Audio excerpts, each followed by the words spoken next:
موضوع الدرس تفسير سورة والضحى في سيرة النبي المصطفى في الوعظ والإرشاد. الحمد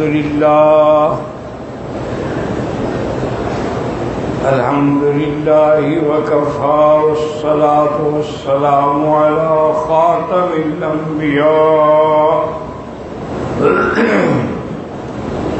سيدنا وحبيبنا محمد المصطفى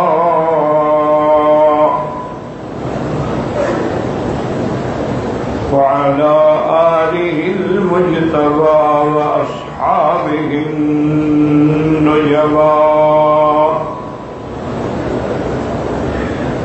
اللهم صل على سيدنا محمد النبي الأمي الهاشمي وعلى آله وأصحابه نجوم الهدى. أما بعد فقد قال الله تبارك وتعالى في القرآن المجيد والفرقان الحميد: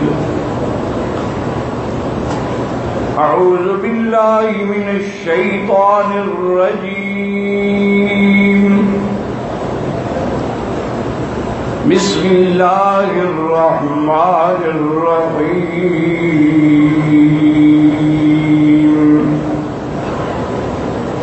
والضحى والليل إذا سجى ما ودعك ربك وما قلى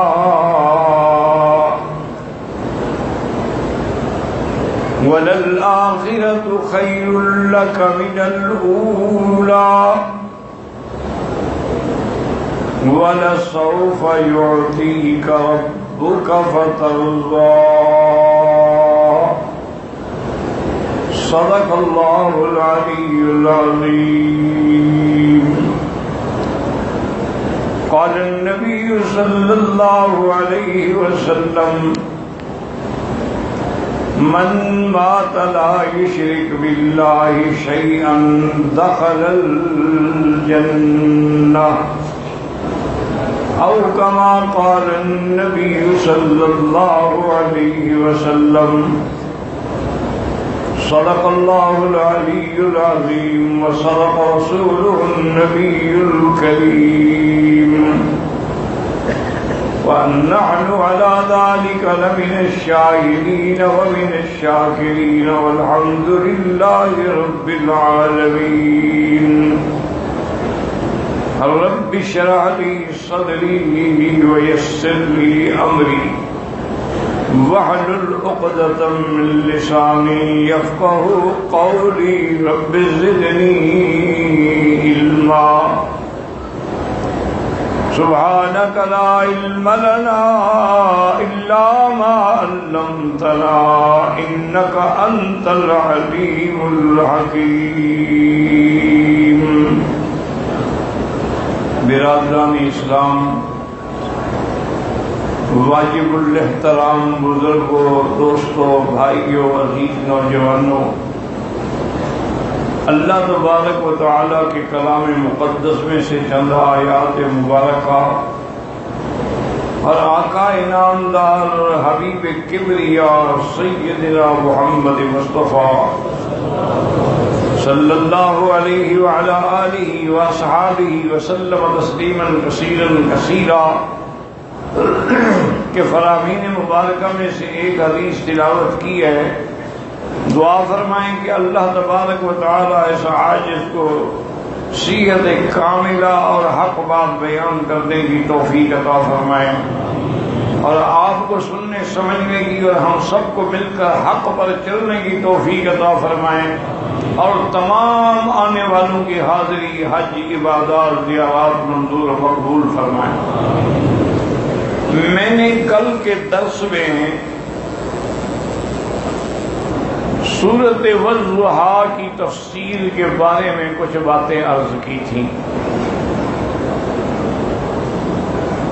کہ سب سے پہلے تو اللہ تبارک و تعالیٰ نے قسم کھائی ہے، اور اللہ کی شان ہے جس چیز کی قسم کھائیں ان کے لیے کوئی پابندی نہیں، لا یسأل عما یفعل، وہ جو چاہے کہیں اور کریں۔ ایک قسم کھائی والضحیٰ کی، یا تو اس سے مراد پورا دن ہے، یا اس سے مراد والضحیٰ کا یعنی وہ چاشت کا وقت ہے جب سورج اچھی طرح روشن ہو جاتا ہے اور اس کی روشنی پورے عالم پر چھا جاتی ہے۔ اور اس کے بعد قسم کھائی واللیل، رات کی، اذا سجا، جب وہ رات اپنی ظلمت کو یعنی ڈھانپ لیتی ہے، یا بعض علماء نے فرمایا کہ سجا کا معنی ساکانہ، جب وہ رات یعنی اپنی ظلمت کے ساتھ آ کے ٹھہر جاتی ہے۔ اور آگے اللہ نے کافروں کو اور مشرکین کے رد میں جواب دیا تھا جو کہتے تھے کہ اللہ نے پیغمبر کو چھوڑ دیا ہے اس لیے وحی نہیں آتی اور اللہ ناراض ہیں، تو اللہ نے جواب دیا کہ ما ودعک ربک وما قلی، نہ تیرے رب نے تجھے چھوڑا ہے نہ ناراض ہے۔ اس کے بعد اللہ نے اپنی انعامات کا ذکر فرمایا کہ وَلَلْآخِرَةُ خَيْرٌ لَكَ مِنَ الْأُولَىٰ، آپ کے لیے تو دار آخرت جو ہے وہ دنیا سے 1000 درجہ بہتر ہے جس کا کوئی تصور نہیں کیا جا سکتا، کیونکہ آخرت کے اندر جو آپ کو اللہ نے کرامات دینی ہے اس کا بھی علماء نے فرمایا 2 قول ہیں۔ ایک یہ ہے کہ وہاں جو اللہ نے آپ کو منافع عطا فرمانے ہیں، تو ایک روایت میں ہے کہ اللہ آپ کو 1000 محل عطا فرمائیں گے سفید موتیوں سے بنے ہوئے، بما فیہا من النعم، اس کے اندر ساری اللہ کی نعمتیں ہوں گی۔ اور علماء نے فرمایا کہ وَلَلْآخِرَةُ خَيْرٌ لَكَ مِنَ الْأُولَىٰ، اس کا تعلق دنیا سے بھی ہے کہ ہر آنے والا لمحہ جو ہے، ہر آنے والا دن جو ہے وہ آپ کی عزت اور رفعت میں اونچا کرنے والا ہے، کہ اللہ تبارک و تعالی نے آپ کو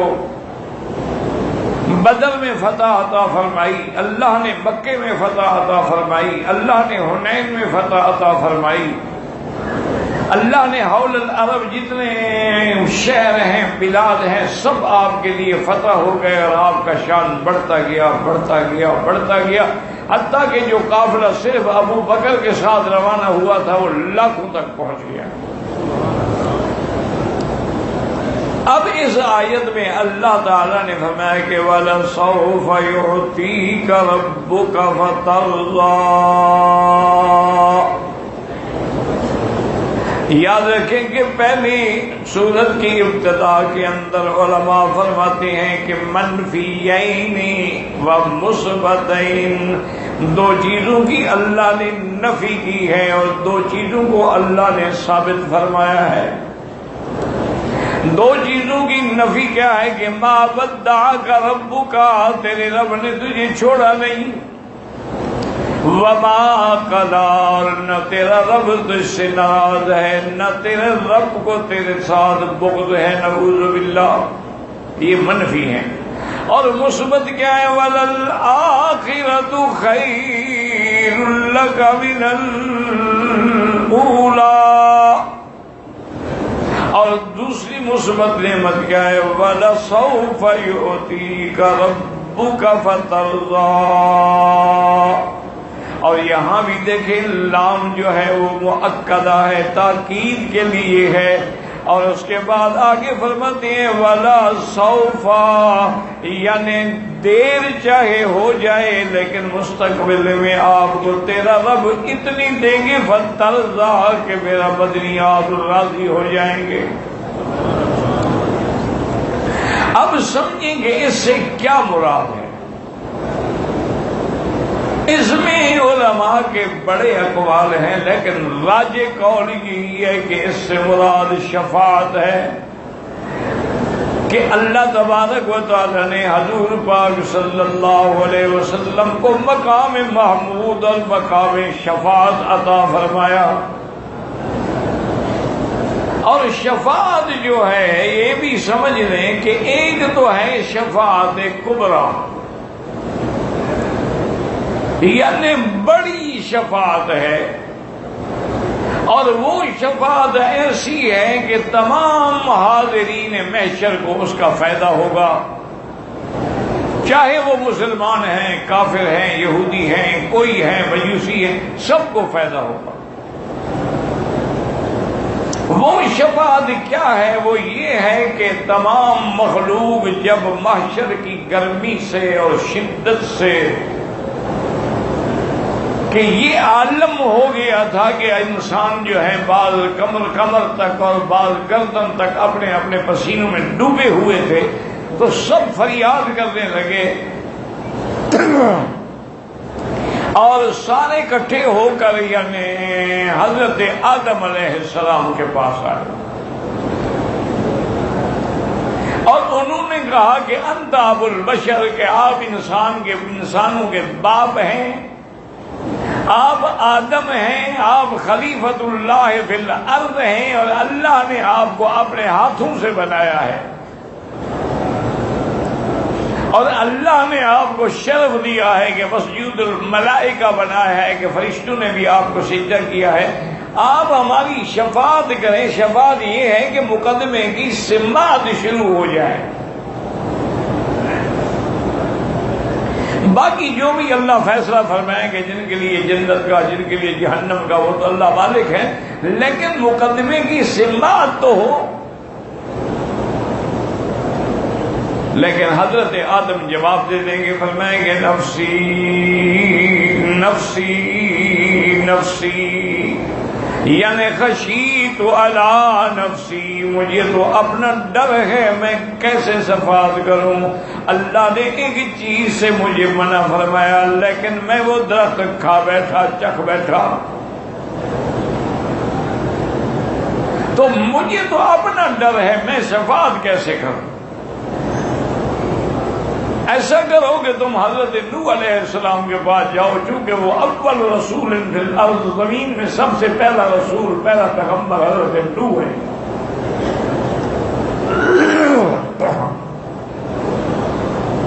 لیکن یہ بھی یاد رکھیں کہ پیغمبر ڈر کیوں رہے تھے.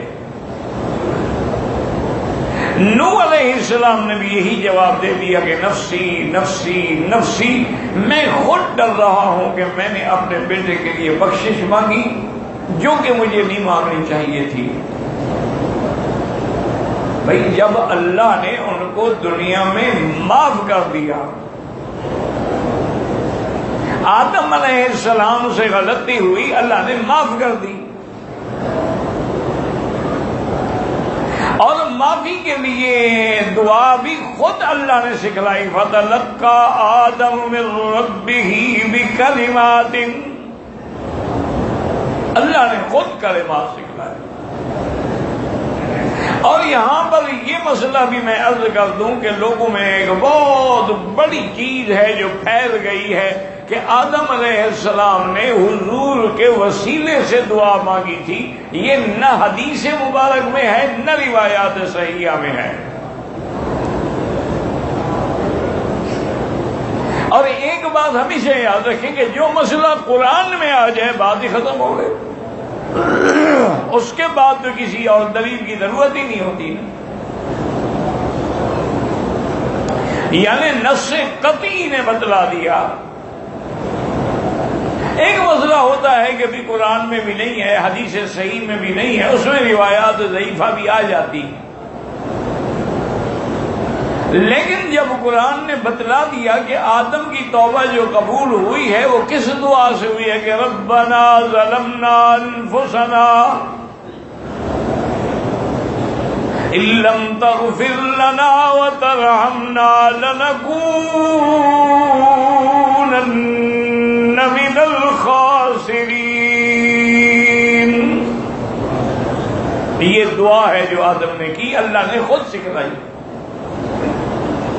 اور کچھ سمجھا بھی کرو اللہ کے دین کو کہ اللہ نے آدم کی پیدائش کا ذکر کیا، بی بی حوا کی پیدائش کا ذکر کیا، اللہ نے ملائکہ کے سجدے کرنے کا ذکر کیا، اللہ نے ان کو جنت میں ٹھہرانے کا ذکر کیا، اور اللہ نے ساتھ یہ بھی حکم دیا کہ وَلَا تَقْرَبَا هَٰذِهِ الشَّجَرَةَ، اس درخت کے قریب نہ جائیں، اور یہ بھی بتلا دیا کہ شیطان تمہارا سب سے کھلا دشمن ہے۔ یہ ساری باتیں اللہ نے قرآن میں بیان کر دی ہیں، اور یہ بھی بتلایا کہ شیطان نے وسوسہ ڈالا، اور آدم علیہ السلام اور بی بی حوا نے اس درخت کو چکھ لیا جس سے اللہ نے منع کیا تھا، تو اس پر عتاب یہ آیا کہ آپ کا لباس جو تھا وہ اتر گیا۔ یہ سارا قرآن میں موجود ہے، یہ کیفیت بھی موجود ہے۔ فَطَفِقَا يَخْصِفَانِ عَلَيْهِمَا مِنْ وَرَقِ الْجَنَّةِ، کہ آدم اور حوا نے درخت کے پتے جو تھے پکڑ کے اپنے بدن کو چھپانا چاہا، یہ بھی قرآن میں ذکر ہے۔ لیکن مجھے حیرت ہوتی ہے کہ ہمارے دوست جو ہیں وہ کہاں سے مسائل نکال لیتے ہیں، جیسے کہ ایک مسئلہ مشہور کر دیا گیا کہ آدم علیہ السلام نے گندم دانہ کھایا اور جنت سے اتارے گئے۔ خدا کے بندے، قرآن کہتے ہیں درخت، تم کہتے ہو گندم کے درخت ہوتے ہیں۔ بھائی قرآن میں موجود ہے کہ لا تقربا هذه الشجرہ، اس درخت کے قریب نہ جائیں، آپ کہہ رہے ہیں گندم دانہ کھایا۔ اسی طرح یہ بھی انہوں نے مشہور کر دیا ہے کہ بھئی آپ نے حضور کا نام عرش پہ لکھا ہوا دیکھا تو آپ کے نام سے وسیلہ پکڑا۔ بھئی جب قرآن نے حضرت آدم کی ہر بات کا ذکر کیا، صرف یہ وسیلے والی بات ذکر نہیں کی۔ تو جیسے تم نے درخت سے گندم بنا لی ہے نا، وسیلہ بھی اسی طرح تم نے بنایا ہے، نہ قرآن میں ہے نہ کسی صحیح حدیث میں ہے۔ نوح علیہ السلام نے اپنے بیٹے کے بارے میں دعا کی، اور اس کے بعد انہوں نے کیا دعا مانگی تھی کہ اِلَّا تَغْفِرْ لِي وَتَرْحَمْنِي لَأَكُونَنَّ مِنَ الْخَاسِرِينَ۔ قرآن میں موجود ہے۔ تو نوح علیہ السلام بھی کہیں گے نفسی نفسی نفسی، میں خود ڈر رہا ہوں۔ سیدنا موسیٰ علیہ السلام بھی جواب دے دیں گے، سیدنا عیسیٰ علیہ السلام بھی جواب دے دیں گے کہ نفسی نفسی، مجھے اپنا ڈر ہے کہ لوگوں نے مجھے خدا بنا دیا تھا۔ یہ ڈر کیوں ہے جب اللہ نے ان کو دنیا میں معاف کر دیا، خبر بھی دے دی کہ ہم نے معاف کر دیا؟ تو کیا ان کو نعوذ باللہ اللہ کے وعدے پر کوئی شک تھا کہ آج وہ ڈر رہے ہیں؟ تو یاد رکھے، بات کو سمجھیں کہ ایک ڈر ہوتا ہے گناہ کے خوف سے، ایک ڈر ہوتا ہے دشمن سے، اور ایک ڈر ہوتا ہے دل میں عظمت اور خشیت سے کہ ان کے دل میں اللہ کی جو عظمت و جلال تھی اس کا ڈر تھا کہ اس کی مرضی پھر بھی پکڑ لے، چونکہ وہ یفعل ما یشاء ویحکم ما یرید، وہ تو معاف کر چکے ہیں، مطمئن ہیں، لیکن اللہ کی عظمت دل پہ ہے۔ اب جیسے دیکھیں نا دنیا کے اندر آدمی دشمن سے بھی ڈرتا ہے، استاد بھی آ جائے تو بچے ڈر کے مارے خاموش ہو جاتے ہیں۔ تو استاد کو کوئی وہ جانور تو نہیں سمجھتے، استاد کا دل میں ادب ہوتا ہے، عظمت ہوتی ہے، رعب ہوتی ہے جو بچوں کو خاموش کر دیتی ہے۔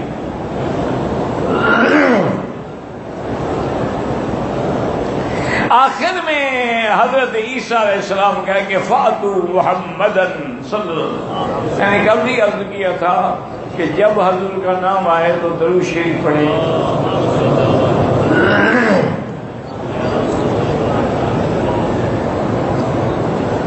کیونکہ حضور فرماتے ہیں کہ دو نعمتیں، جو بندہ مجھ پہ ایک دفعہ درود پڑھتا ہے اللہ 10 رحمتیں نازل کرتے ہیں. اور اگر یہ دیکھا جائے کہ ایک درود جو ہے وہ 1,00,000 لکھا جائے گا تو پھر 10,00,000 رحمتیں نازل ہوں گی. اور یہ بھی مسئلہ میرے بھائیوں نے بنا لیا ہے کہ نہیں جناب حضور کا نام آئے تو انگوٹھے چومیں، چونکہ آدم نے انگوٹھا چوما تھا. اللہ عالم انہوں نے کہاں سے دیکھ لیا کہ آدم علیہ السلام نے انگوٹھا چوما تھا؟ اور اگر آدم کے دین پہ تم نے چلنا ہے تو آدم کے دین میں تو بہن بھائی کا بھی نکاح جائز تھا، تم کرو گے؟ پہلی بات تو یہ ہے کہ بات ہی غلط ہے کہ انگوٹھا چوما جائے.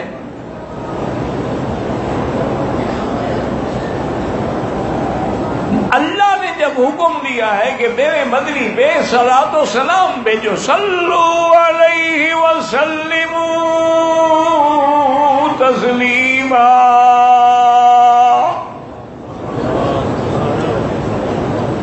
اللہم صل علی محمد وعلی آل محمد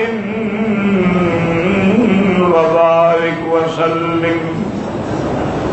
اور حضور نے بھی یہی فرمایا کہ مجھ پہ درود بھیجو، اور جو ایک دفعہ بھیجتا ہے اللہ 10 رحمتیں نازل کرتے ہیں.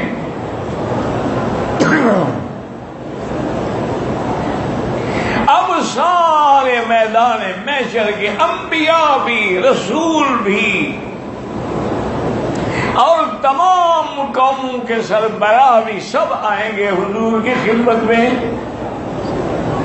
اور آگے عرض کریں گے فاشفع لنا یا محمد صلی اللہ علیہ وسلم. حضور مہربانی کریں شفاعت فرمائیں کہ مقدمے کی سماعت تو شروع ہو جائے نا. پتہ ہے حضور کیا جواب دیں گے؟ فرمائیں گے انا لہا انا لہا انا لہا. اس شفاعت کے لیے تو اللہ نے مجھے چن لیا ہے، مجھے چن لیا ہے. کہہ دو صلی اللہ علیہ وسلم. اور حاجی اور دل سے دعا کرو اللہ ہمیں حضور کی شفاعت، اللہ حضور کے ہاتھوں سے حوض کوثر پہ پانی نصیب فرمائے، اور اللہ دنیا میں حضور کی محبت نصیب فرمائے. اور یا اللہ آپ نے اگر ہمیں اپنا گھر دکھلایا ہے، محمد کا روضہ دکھلایا ہے، آپ قادر ہیں کہ ہمیں خواب میں بھی حضور کی زیارت نصیب فرمائے. وما ذلک علی اللہ بعزیز، اللہ کے لیے کیا مشکل ہے. اچھا اس کی وجہ کیا ہے کہ حضور نے فرمایا یقین سے کہ بھی یہ تو میرے ذمہ، انا لہا، میں اس کے لیے ہوں. ہر پیغمبر تو ڈر رہا ہے. اس کی وجہ یاد رکھو کہ حضور نے فرمایا کہ اللہ نے ہر پیغمبر کو 3 دعائیں مانگنے کا حق دیا تھا کہ یہ 3 دعائیں جب مانگو گے تو میں قبول کروں گا. حضور نے فرمایا ہر پیغمبر نے وہ دعائیں پوری کر لی، لیکن میں نے ایک دعا چھوڑ دی کہ قیامت میں شفاعت کے لیے عرض کروں گا. تو اب اللہ کا تو وعدہ تھا نا کہ وہ دعا منظور ہوگی ہر حال میں. اب حضور فرماتی ہیں کہ پھر اس کے بعد میں آؤں گا فَأَخِرُ سَاجِدًا تَحْتَ الْعَرْشِ عَلَّمَنِي مَحَامِدَ لَمْ يَعْرِفْنِي الْآنَ. حضور فرماتے ہیں میں آؤں گا اور عرش کے نیچے اللہ کو سجدہ کروں گا اور اللہ اپنے محامد مجھے بتلائیں گے، سکھلائیں گے کہ اس حمد کے صیغے سے میرا حمد ادا کریں. فرمایا وہ محامد ایسے ہوں گے جو میں اب نہیں جانتا. یعنی ابھی تو علم محامد بھی ختم نہیں ہوا تو عالم الغیب کیسے ہو سکتے ہیں؟ اور صاحب لفظوں میں فرمایا، صحیح حدیث ہے کہ علمنی محامد لم یعرفنی الآن۔ حضور فرماتے ان محامد کے ساتھ میں سجدہ کروں گا، سر سجدے میں ڈال کے درخواست کروں گا کہ یا اللہ اپنے بندوں پہ رحم فرما کہ ان کے مقدمے کی سماعت شروع ہو جائے۔ اللہ حکم دیں گے ارفع محمد راسک، یا محمد ارفع راسک سل تعطا، میرا محمد اپنا سر سجدے میں اٹھا لے، میں نے آپ کی درخواست منظور کر دی ہے، جو چاہے مانگے۔ یہ تو ہے شفاعت کبریٰ۔ اس لیے حضرت علی رضی اللہ تعالیٰ عنہ اور حضرت باقر رحمت اللہ علیہ فرماتے ہیں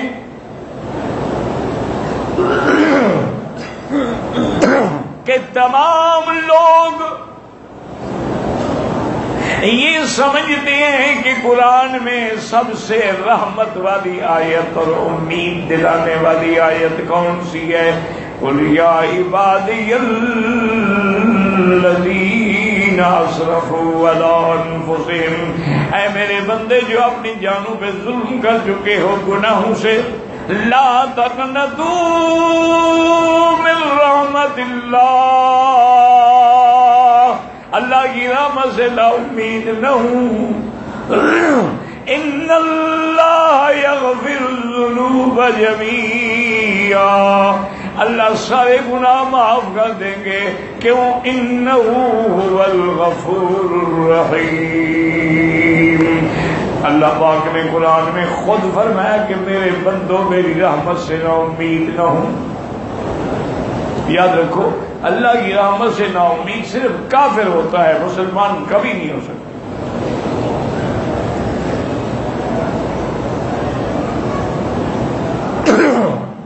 اس کی رحمت تو اتنا عام ہے، تام ہے کہ جانوروں پر بھی وہ رحم فرماتے ہیں۔ اور آگے یہ بھی فرما دیا کہ اللہ اگر تم سچے دل سے توبہ کرو تو سارے گناہ معاف کر دیں گے۔ اور یہاں یہ بھی فرما دیا کہ یغفر الذنوب، یعنی معاف اب بھی آئندہ بھی کرتے رہیں گے۔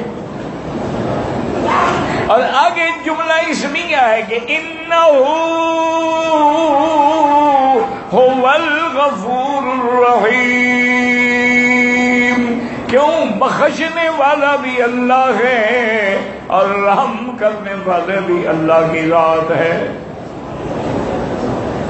لیکن حضرت علی فرماتے ہیں اور حضرت باقر فرماتے ہیں کہ نحن اہل البیت، ہم حضور کے اہل بیت کے جو لوگ ہیں، ہم یہ سمجھتے ہیں کہ قرآن میں سب سے امید دلانے والی اور رحمت والی آیت وہ ہے کہ وَلَسَوْفَ يُعْطِيكَ رَبُّكَ فَتَرْضَىٰ، اللہ آپ کو دیں گے، میرا مدنی آپ کو راضی کر دیں گے۔ فرمایا یہ سب سے بڑی رحمت والی آیت ہے، وَلَنْ يَرْضَ مُحَمَّدٌ، اور میرا مدنی ہرگز راضی نہیں ہوں گے اگر آپ کا کوئی ایک امتی بھی جہنم میں پڑا ہوگا، اور اللہ کا وعدہ ہے کہ میں آپ کو راضی کروں گا۔ اسی لیے حضور فرماتے انا اشفع فاشفع فاشفع، حضور کی ایک شفاعت نہیں ہوگی، وہ شفاعت کبریٰ ہے۔ اور یہ شفاعت کس کے لیے ہے؟ لِأَهْلِ الْكَبَائِرِ مِنْ أُمَّتِي، حضور کسی کافر کی، کسی مشرک کی، کسی قبروں کے پجاری کی کبھی سفارش نہیں کریں گے۔ فرمایا کہ میں اشفع فاشفع، شفاعت کروں گا اور ضرور نکل جائیں گے۔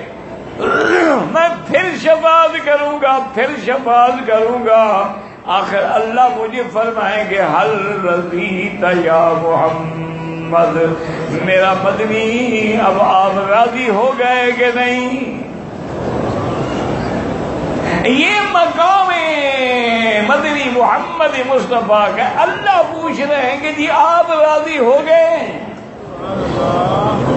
غور کرے نا، بندہ کہتا ہے کہ یا اللہ راضی ہو جائے، یہ رب کو پوچھ رہے ہیں کہ آپ، جیسے کہ حدیث مبارک میں ہے حضرت صدیق بیٹھے تھے، حضرت جبریل علیہ السلام آئے، انہوں نے حضور پہ سلام کرنے کے بعد کہا ان ربک یقرئک السلام، میرا مدنی آپ کے رب نے سلام فرمایا ہے، اور ساتھ یہ بھی فرمایا ہے کہ اللہ فرماتے ہیں کہ میری طرف سے ابو بکر پہ بھی سلام فرمائیں۔ مسلمانوں یہ مقام ہے صحابہ کا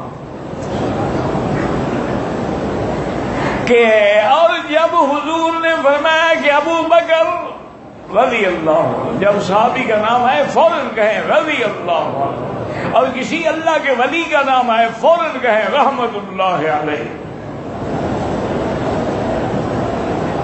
حضور نے فرمایا ابو بکر رب نے سلام بھیجا ہے۔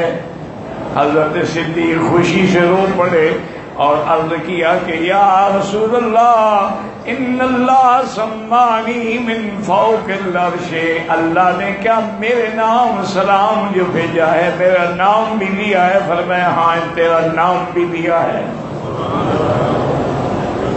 آگے سنیں، آگے کتنی بڑی عظیم نعمت ہے مسلمانوں۔ اور جبریل نے کہا اللہ فرماتے ہیں کہ صدیق سے پوچھیں کہ آپ تو بہت بڑے دنیا والے تاجر تھے، اور آج یہ عالم ہے کہ پھٹے پرانے کپڑے ٹاکیوں والے پہن کے بیٹھے ہو، کیا تم اپنے رب پہ راضی ہو؟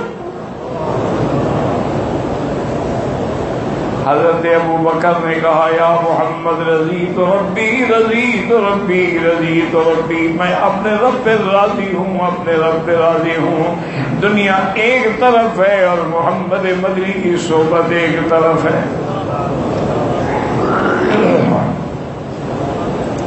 تو اللہ فرمائیں گے کہ حل رضیت یا محمد صلی اللہ علیہ وسلم، کیا آپ راضی ہو گئے؟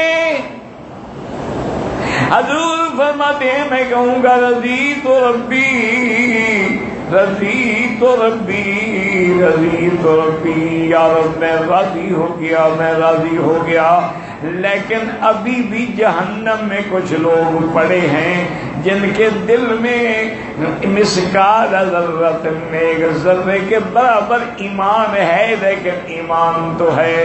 اللہ فرمائے کہ میرا مدنی غم نہ کر، ان کو میں اپنی رحمت سے نکال دوں گا۔ تو اللہ تبارک و تعالی نے دو وعدے فرما دیے، لیکن یاد رکھو کہ اللہ نے فرمایا والا سوف یعطیک، یہ نہیں فرمایا یعطیک۔ سوفا جو ہے وہ تو مستقبل کے لیے ہوتا ہے، سوفا کا لفظ کا اضافہ کیوں کیا گیا؟ اللہ یہ بھی فرما سکتے تھے والا یعطیک ربک فترضی، لیکن فرمایا والا سوف یعطیک، اور ہمارے فرمایا اس میں اشارہ تھا، اگر فرماتی والا یعطیک تو مانا ہوتا کہ حضور کی وفات کا وقت قریب ہے، جب سوفا فرما دیا تو اشارہ ہو گیا کہ میرا مدنی ابھی آپ کی زندگی میں کافی وقت ہے۔ ہر چیز میں ایک اشارہ ہوتا ہے نا جی۔ فرمایا والا سوف یعطیک ربک فترضی، یہ دو انعام دینے کے بعد یاد رکھیں کہ اب اللہ اپنے احسان جتلاتے ہیں جو اللہ نے اپنے پیغمبر پہ کیے ہیں۔ فرمایا لم یجدک یتیما فآوی، میرا مدنی آپ کیوں گھبراتے ہیں؟ اللہ نے آپ کو کب چھوڑا ہے؟ کیا اللہ نے آپ کو یتیم کی حالت میں نہیں پایا کہ پھر ٹھکانہ دیا؟ چونکہ اللہ کی شان ہے نا کہ حضور کے والد ابھی حضور پیدا بھی نہیں ہوئے کہ فوت ہو گئے. اور یاد رکھیں اس میں دو قول ہیں. بعض علماء نے لکھا ہے کہ حضور کے والد جو ہے وہ مدینہ منورہ میں فوت ہوئے اور وہی مدینے میں التابعہ ایک جگہ کا نام ہے وہی وہ دفن ہوئے ہیں. اور بعض علماء فرماتے ہیں کہ نہیں، مدینے اور مکے کے راستے میں ایک مقام ابوا ہے، وہاں وہ فوت ہوئے ہیں. لیکن پہلا قول راجی ہے کہ آپ کے والد مدینے میں فوت ہوئے ہیں، مقام ابوا میں آپ کی والدہ فوت ہوئی.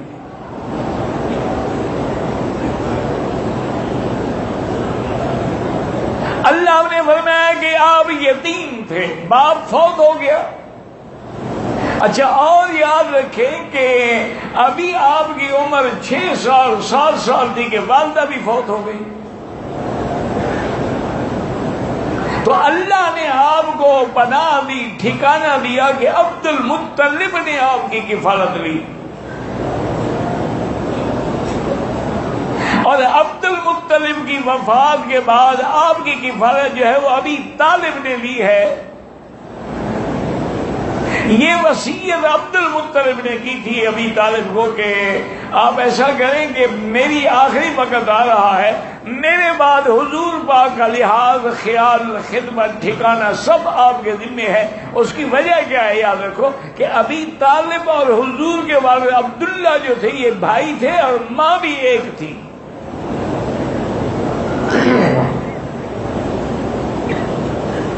پھر ابی طالب کی کفالت میں آئے اور ابی طالب نے تو اپنی کفالت کا حق ادا کر دیا کہ اپنا مال بھی، اولاد بھی، جان بھی، ہر چیز محمد مصطفیٰ پہ فدا کر دی.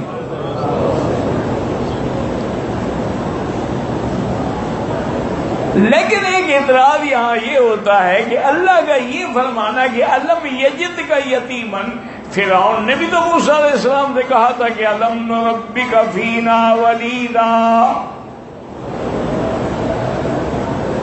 کیا تم وہی نہیں ہو جو ہمارے گھر میں پلے تھے، ہمارے گھر میں رہے تھے، آج ہمیں تم دعوت دینے کے لیے آئے ہو؟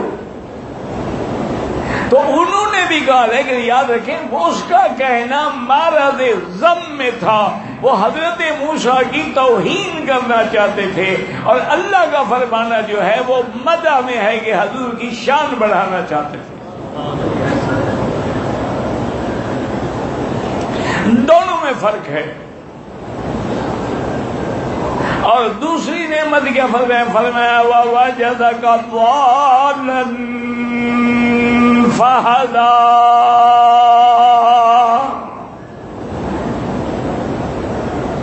ویسے یاد رکھیں کہ لفظ ضال جو ہے نا یہ ہمیشہ ہدایت کے مقابلے پہ ہوتا ہے کہ مَن يُضْلِلِ اللَّهُ فَلَا هَادِيَ لَهُ. ضلالت جو ہے وہ ہدایت کے مقابلے پہ ہے، غوایت جو ہے وہ رشد کے مقابلے پہ ہے، باطل جو ہے وہ حق کے مقابلے پہ ہے، کذب جو ہے وہ صدق کے مقابلے پہ ہے. تو اللہ کا یہ فرمانا کہ وَجَدَكَ ضَالًّا، اس سے کیا مراد ہے؟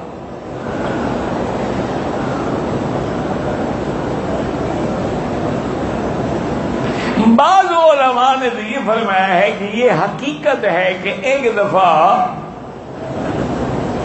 حضور صلی اللہ علیہ وسلم واقعتاً گھر سے نکلے تو غائب ہو گئے.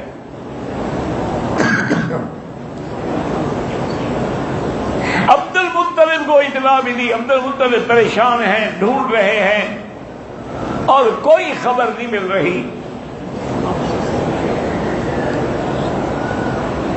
آخر عبد المطلب نے آ کے کعبۃ اللہ کا طواف کیا اور ملتزم پہ کھڑے ہو کے اپنے اللہ سے فریاد کی کہ یا رب رد الی ابنی محمدا، یا اللہ میرا بیٹا محمد مجھے مل جائے.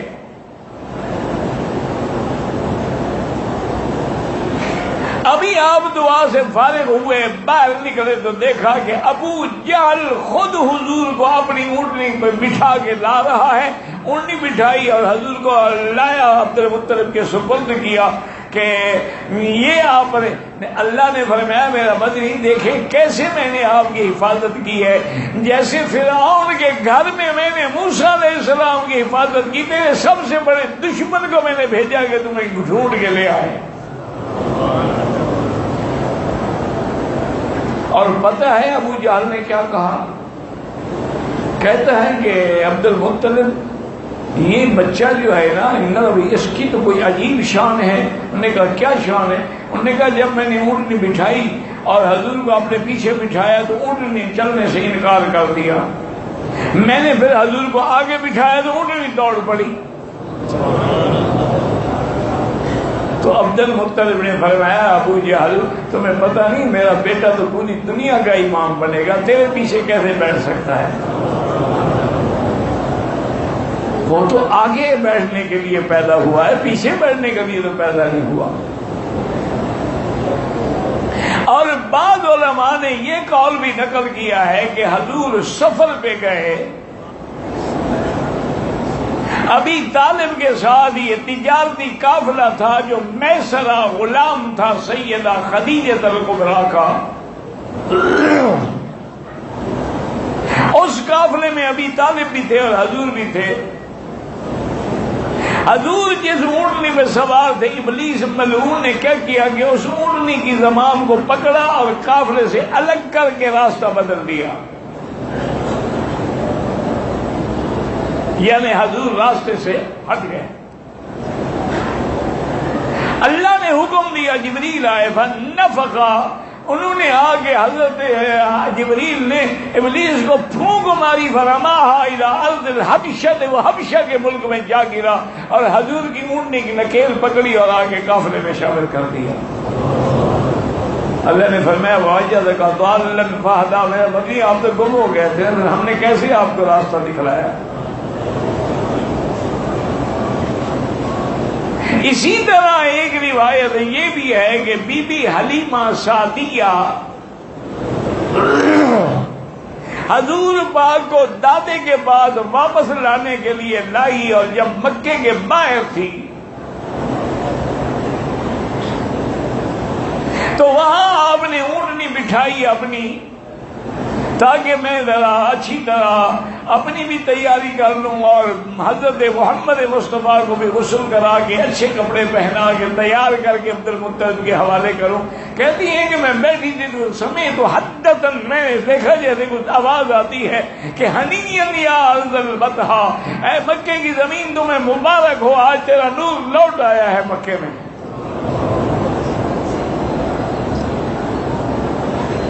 کہتی ہے کہ میں نے غسل کے لیے ایک طرف ہو گئی، اس کے بعد جب آئی دیکھا تو حضور تو ہے ہی نہیں، محمد مصطفیٰ تو موجود ہی نہیں ہے. بی بی حلیمہ سعدیہ کہتی ہے میں نے تو رونا شروع کیا اور چیخنا شروع کیا، این ولدی محمد، این ابنی محمد، میرا بیٹا کہاں کھو گیا ہے. فمر بی شیخ، ایک بوڑھا آدمی لکڑی ٹیکتا ہوا آیا، پوچھا حلیمہ ماں بے کہ کیا ہو گیا؟ نے کہا میرا بیٹا گم ہو گیا. اور نے کہا ایسا کرو کہ یہ جو صنم اعظم ہے، یہ جو بڑا بت ہے، بڑا خدا ہے ہمارا حبل جو ہے، اس کو جا کے درخواست کرو شاید تیرا بیٹا مل جائے. بی بی حلیمہ ابھی اپنی پریشانی میں ہے اور وہی بوڑھا جو تھا وہ آیا اور حبل کے پاس کھڑا ہو کے کہنے لگا کہ تم ہمارے الہ ہو، تم ہمارے حاجت روا اور مشکل کشا ہو. بی بی حلیمہ کا بچہ گم ہو گیا ہے، آپ مہربانی کریں کہ وہ بچہ مل جائے. جب اس نے حضور کا نام لیا سقط الصنم، وہ بت گر گیا.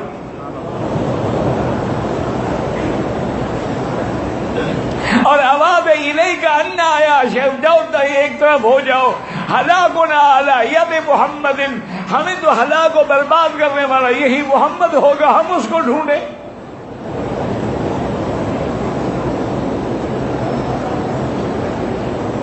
بیوی حلیمہ کہتی ہے میں رو رہی ہوں، پریشان ہوں۔ آواز آئی کہ حلیمہ مت رو، ان لمحمد ربا لا یضیعہ، اللہ کے نبی محمد مصطفیٰ کا بھی رب ہے جو آپ کو ضائع نہیں کریں گے، گم نہیں ہونے دیں گے۔ تم جاؤ وادی سمامے میں، وہاں حضرت محمد مصطفیٰ موجود ہیں۔ وادی سمامہ میں آئی اور مکے والے بھی آ گئے، عبد المطلب کے آدمی بھی آ گئے، اور بعض روایات میں عبد المطلب خود بھی آ گئے۔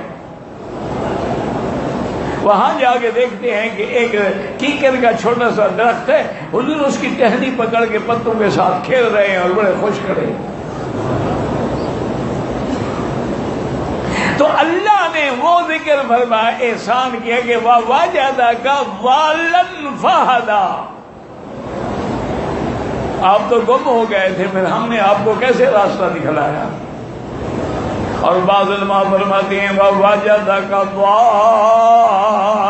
مَّنَا، میرا مدنی آپ کو تو شریعت کا بھی علم نہیں تھا، قرآن کا بھی علم نہیں تھا، کتاب کا بھی علم نہیں تھا۔ مَا كُنتَ تَدْرِي مَا الْكِتَابُ وَلَا الْإِيمَانُ، ہم نے پھر وحی بھیجی، جبریل بھیجا، کیسے آپ کی ہدایت کا رستہ بنایا۔ اور بعض علماء کہتے ہیں ضال کا معنی غافل بھی آتا ہے، جیسے آدمی گم ہو جائے غفلت کی وجہ سے۔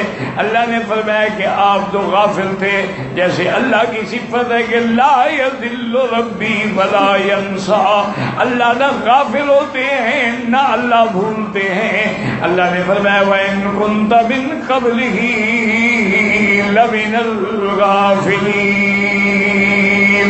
اور بعد میرے مدنی کے عاشقوں نے ایک نکتہ بھی لکھا ہے وَوَجَدَكَ ضَالًّا، انہوں نے کہا ضال کا معنی محبت کرنے والا۔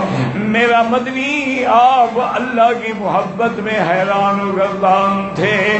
انہوں نے کہا وجہ کیا ہے کہ جیسے حضرت یعقوب نے فرمایا تھا انی لاجد ریح یوسف